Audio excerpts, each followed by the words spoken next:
তো কাহিনীর শুরুতে আমরা একটি যাত্রীবাহী বিমানকে দেখতে পাই, যেটা আকাশের মধ্যেই বিশাল একটি ঝড় তুফানের মধ্যে আটকা পড়ে গিয়েছিল। বিমানটির ভেতরে যাত্রীদের অবস্থা একেবারেই খারাপ, চারিদিকে যেন একটা ভয়ের মুহূর্ত চলছিল। ঠিক সেই সময় বিমানের একজন এয়ার হোস্টেস অ্যালিস নামের একজন মেয়ে প্রত্যেককে শান্ত রাখার চেষ্টা করতে থাকে।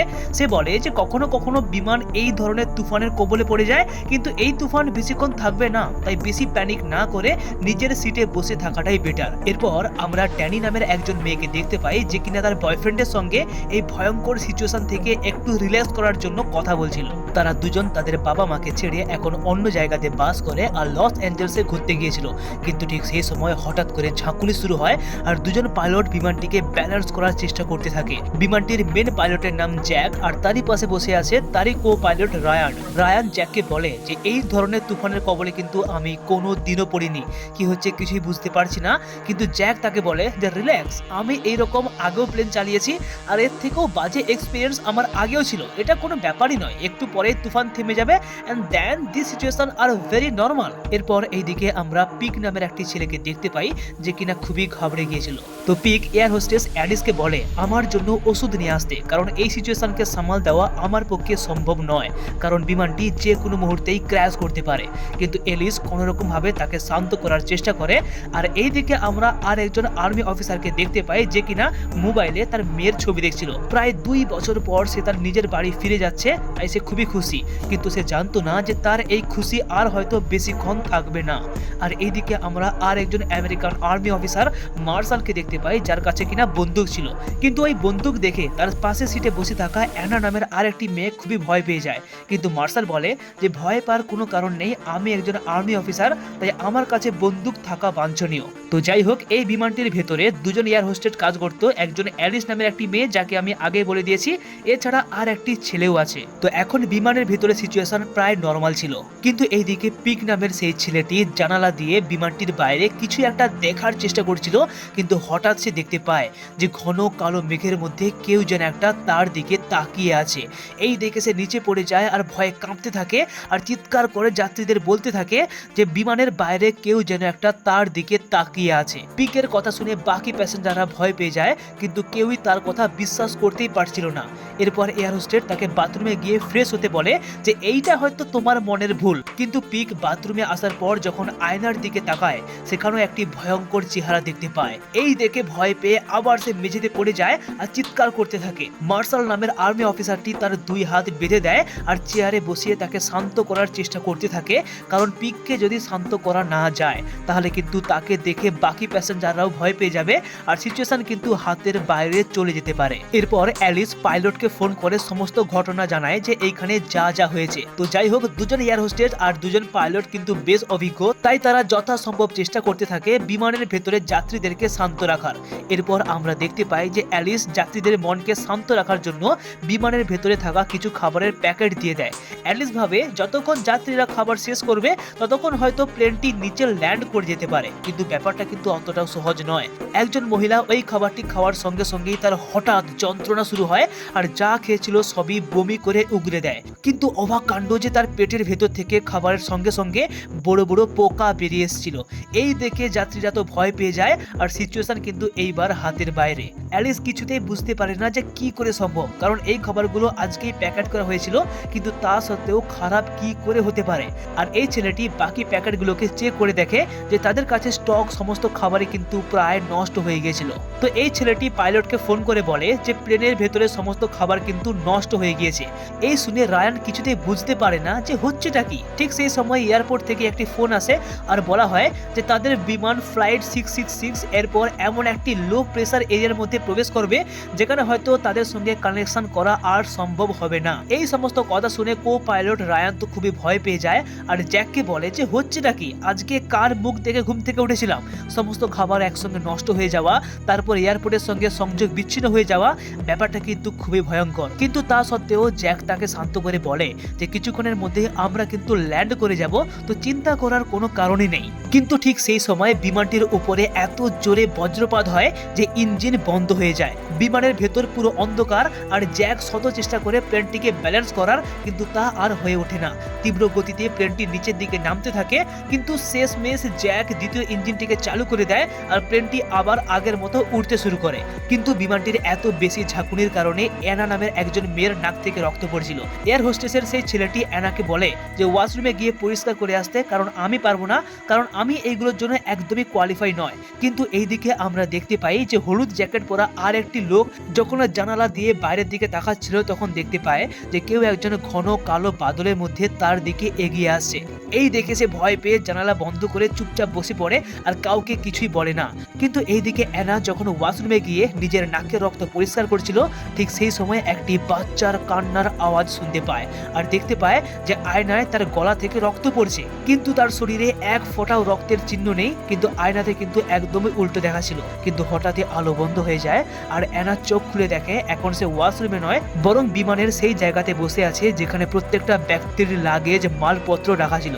এই দেখে অ্যানা ভয় পেয়ে আবার চোখ বন্ধ করে, কিন্তু যখন চোখ খুলে আবার সে ওয়াশরুমে চলে আসে আর দেখতে পায় যে আয়নার সামনে একজন ভয়ঙ্কর চেহারার মহিলা হাতে বাচ্চা নিয়ে দাঁড়িয়ে আছে আর তাকে বলার চেষ্টা করছে যে এই বিমানের ভেতরে একজন খুনি লুকিয়ে আছে। তারপরেই ওয়াশরুমের দরজা খুলে যায় আর সবকিছু একদম ভ্যানিশ। অ্যানা এতটাই ভয় পেয়ে গিয়েছিল যে নিজের পায়ে দাঁড়াতেও পারছিল না, আর তাকে দেখে বাকি প্যাসেঞ্জাররাও একদম ভয়ে কাঠ। তো এইদিকে ড্যানি নিজেকে একটু রিল্যাক্স করার জন্য কানে হেডফোন লাগিয়ে গান শুনছিল, কিন্তু হঠাৎই যেন কেউ তার কানে এসে বলে যায় এখানে প্রচন্ড অন্ধকার, আমাকে বের করে নিয়ে যাও। এই শুনে ভয় পেয়ে ড্যানি হেডফোন খুলে দেখে যে তার কানের ভেতর থেকে কিন্তু রক্ত বেরোচ্ছে। এইদিকে অ্যালিস তো ভয় পেয়ে পাইলটকে গিয়ে বলে যে আজকের রাত কিন্তু আমাদের জন্য ভয়ঙ্কর হতে যাচ্ছে। এই বিমানটি একে পুরনো, তার উপর এত বড় তুফান চলে আসা, বিমানটির প্রত্যেকটা খাবার নষ্ট হয়ে যাওয়া, যাত্রীদের প্যানিক অ্যাটাক চলে আসা, এইগুলো কিন্তু নর্মাল নয়। এমনটা মনে হয় যেন সবকিছুই আগে থেকে প্ল্যানিং করা ছিল। কিন্তু পাইলট জ্যাক এই সমস্ত কথা মানতে একদমই নারাজ। সে অ্যালিসকে বলে যে তুমি পেছনে যাও আর আমাকে আমার কাজ করতে দাও।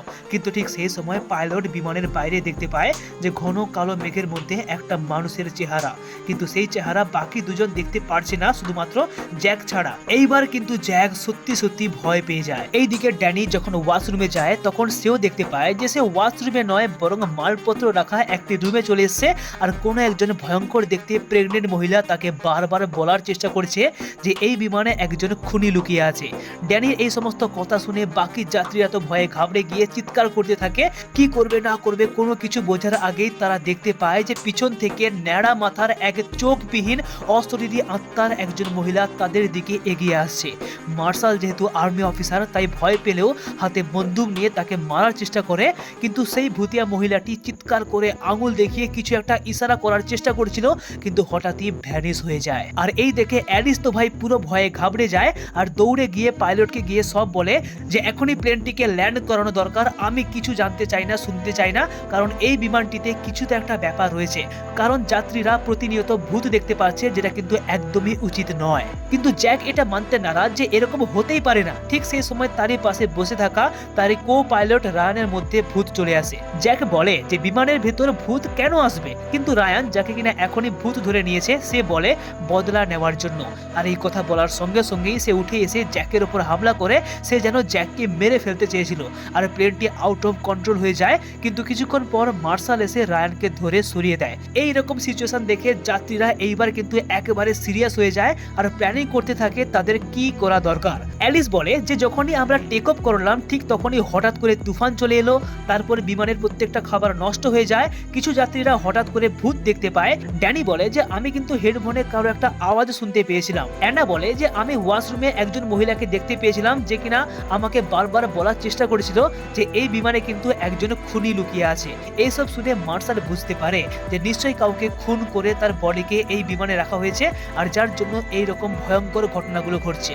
সবাই তখন পিককে সন্দেহ করে যে নিশ্চয়ই এইগুলোর পেছনে এরই হাত রয়েছে, এই হচ্ছে আসল খুনি। কিন্তু পিক বলে যে আমি তো অনেকক্ষণ ধরেই বাধা হয়ে পড়ে রয়েছি, বিশ্বাস করো আমি কিন্তু কিছুই জানি না। তো যাই হোক, এই কথা শুনে মার্শাল তার দুটো হাতকে খুলে দেয় আর সবাই বুঝতে পারে যে বিমানের মালপত্র রাখার জায়গাতে কিছু একটা তো ব্যাপার রয়েছে, আমাদের ওইখানে গিয়ে আগে চেকিং করে নেওয়া দরকার। এরপর আমরা দেখতে পাই যে মার্শাল আর একজন আর্মি অফিসার ড্যানি, পিক সবাই মিলে সেই কার্গো লাগেজের এরিয়াতে যায় যেখানে সমস্ত ব্যক্তির মালপত্র রাখা ছিল। সেইখানে গিয়ে তারা একটি ব্যাগ দেখতে পায় যেখানে কয়েকটা ফটোগ্রাফ রয়েছে, আর সেই ফটোগ্রাফে সেই মেয়েরই ছবি যাকে এতক্ষণ ধরে সবাই ভূত হিসেবে দেখছিল। তারা ব্যাগের ভেতর থেকে একটি হাতুড়ি খুঁজে পায় যার গায়ে রক্ত লাগানো ছিল। মার্শাল বুঝতে পারে যে এই হাতুড়ি দিয়ে কিন্তু ওই মেয়েগুলোকে মারা হয়েছিল, আর সেই খুনি আমাদের বিমানের মধ্যে লুকিয়ে আছে। কিন্তু খুনিটাকে মার্শাল দেখতে পায় যে সেই ব্যাগে একটি ছোট্ট নাম লেখা রয়েছে, জ্যাক। ইয়াস, জ্যাকই হচ্ছে সেই খুনি যে কিনা এতগুলো মেয়েকে হাতুড়ি দিয়ে হত্যা করে তাদের ছবি তুলে রেখেছিল। এরপর তারা সবাই মিলে পাইলট জ্যাকের কাছে যায় আর বলে যে তোমার সঙ্গে কয়েকটা কথা রয়েছে। ব্যাগের ভেতর থেকে মার্শাল কয়েকটা ছবি বার করিয়ে তাকে বলে যে এই মেয়েগুলোকে চিনতে পেরেছো? কিন্তু জ্যাক দেখেও না দেখার ভান করে। জ্যাক কিন্তু বুঝতে পেরে গিয়েছিল যে তার কিন্তু খেল খতম, সমস্ত পর্দা ফাঁস হয়ে গিয়েছে। তাই সে ইচ্ছে করে স্টিয়ারিংকে জোর করে ঘুরিয়ে দেয় যাতে যাত্রীরা ঝাঁকুনিতে পড়ে যায়। এরপর আমরা দেখতে পাই যে সেই ভূত বিমানের প্রত্যেকটা প্যাসেঞ্জারকে ধরে নেয় আর বলতে থাকে যে বদলা নাও, বদলা। মার্শাল বুঝতে পারে যে জ্যাককে যতক্ষণ না মারা হয় ততক্ষণ পর্যন্ত এই প্লেন কিন্তু বিপদমুক্ত হতে পারবে না। তাই সে তাকে ধরে নিয়ে গিয়ে পেছনে তুলে নিয়ে যায়, আর কো পাইলট রায়ান তখন মেন পাইলট হিসেবে প্লেনটিকে চালাতে থাকে। আর এইদিকে জ্যাক যখন যাত্রীদের মাঝে দাঁড়িয়েছিল তখন কয়েকটা ভূত এসে তাকে চারিদিকে ঘিরে নেয়। আর এখানে আমাদের ফ্ল্যাশব্যাক কাহিনী দেখানো হয় যে জ্যাক তার নিজের ফ্যামিলির কয়েকজন মেয়েকে হাতুড়ি দিয়ে হত্যা করেছিল।